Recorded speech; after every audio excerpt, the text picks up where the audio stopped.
ജീവിതത്തിലെ ഓരോ നിമിഷവും വെല്ലുവിളികൾ നിറഞ്ഞതും പ്രതിസന്ധികൾ നിറഞ്ഞതുമാണ്.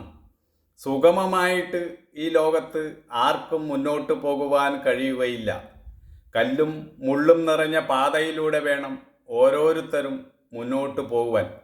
ആർക്കും ഈ ലോകത്ത് പൂമെത്ത വിരിച്ചിട്ടില്ല.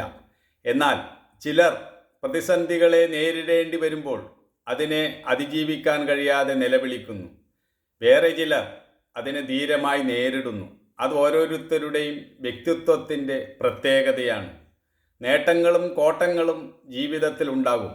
നേട്ടം വരുമ്പോൾ ആകാശം മുട്ടെ തുള്ളിച്ചാടാതെയും കോട്ടം വരുമ്പോൾ പാതാളത്തോളം താഴ്ന്നു പോകാതെയും നോക്കേണ്ടത് ഓരോരുത്തരുടെയും ഉത്തരവാദിത്തമാണ്. ഈ ലോകത്തിന് മുഴുവൻ സമാധാനം പകരുവാൻ നമുക്കുടനെ കഴിയുകയില്ലെങ്കിലും സമാധാനമുള്ളവരായി ജീവിക്കുവാൻ നമുക്ക് ഓരോരുത്തർക്കും കഴിയണം. അതാണ് വിവേകം.